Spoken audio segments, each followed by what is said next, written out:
সমাগত হেঁপাহৰ ৰঙালী বিহু সমান্তৰালকৈ ব্যস্ততা বাঢ়িছে শিপিনীসকলৰ। কলিয়াবৰৰ শিপিনী গাঁও খ্যাত নিজ চিলাবন্ধাত এতিয়া শিপিনীসকলৰ ব্যস্ততা বাঢ়িছে। সকলো এতিয়া হেঁপাহৰ বিহুৱান, অসমৰ স্বাভিমান, জাতিৰ স্বাভিমান বিহুৱান বোৱাত ব্যস্ত হৈ পৰা পৰিলক্ষিত হৈছে। এনেদৰে এতিয়া তাঁতৰশালত সপোন ৰচাত ব্যস্ত হৈ পৰিছে এইসকল শিপিনী। কলিয়াবৰৰ নিজ চিলাবন্ধা গাঁৱৰ এইসকল শিপিনীয়ে এনেদৰেই তাঁতৰশালত এতিয়া ব্যস্ত হৈ পৰিছে। জ্যেষ্ঠজনক সন্মান আৰু কনিষ্ঠজনক মৰম যাচিবৰ বাবে স্বাভিমান বিহুৱান বোৱাত এনেদৰেই শিপিনীসকল ব্যস্ত হৈ পৰা দেখা গৈছে।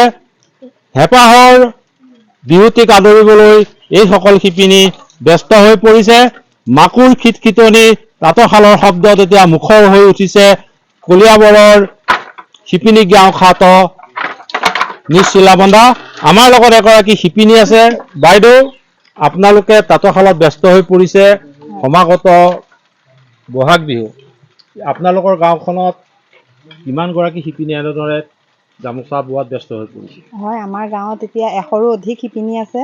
সকলোৱে তাঁতৰশালত এতিয়া বিহুৱান বোৱাত মানে আগৰণুৱা হৈ আছে।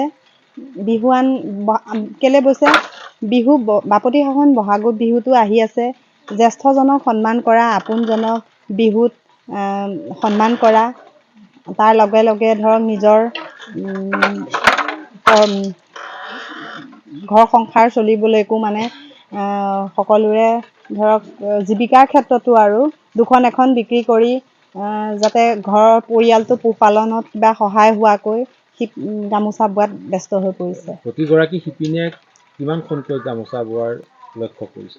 প্ৰতিগৰাকী শিপিনীয়েতো 100ৰো অধিক বোৱাৰ লক্ষ্য কৰিছে। এতিয়া ধৰক বিহু আহিছে বুলি আমি এতিয়া লগালগ বিহু বুলিয়ে যে গামোচা লগাইছো সেইটো নহয়, আমি আগৰ পৰাও গামোচা বয়ে থাকো বা মেখেলা, চাদৰ, চেলেং, এনেকুৱা ধৰণৰ বিভিন্ন চাৰ্টৰ কাপোৰ, তেনেকুৱা কাপোৰ ধৰক আমি লগায়ে থাকো।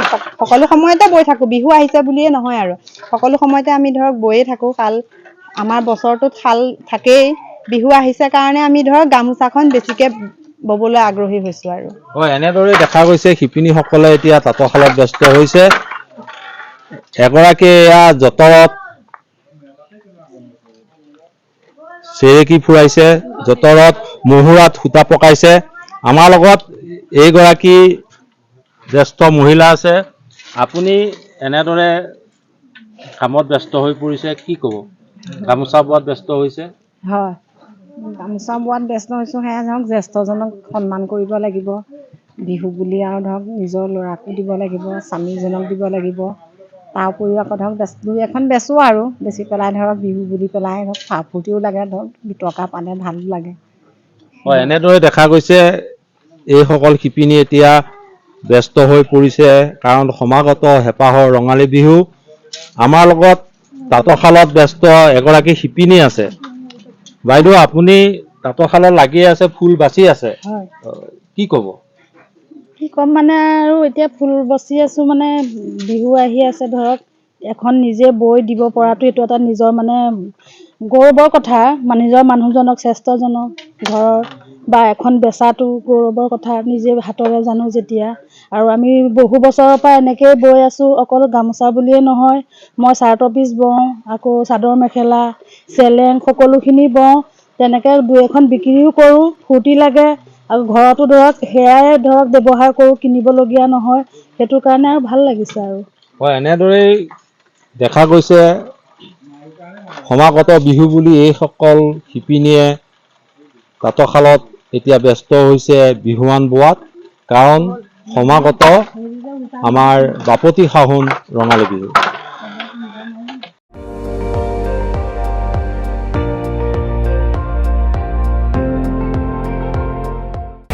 আপুনি চাই আছে ND24, সৰ্বশ্ৰেষ্ঠ নহয়, সৰ্বোত্তমৰ দৌৰ।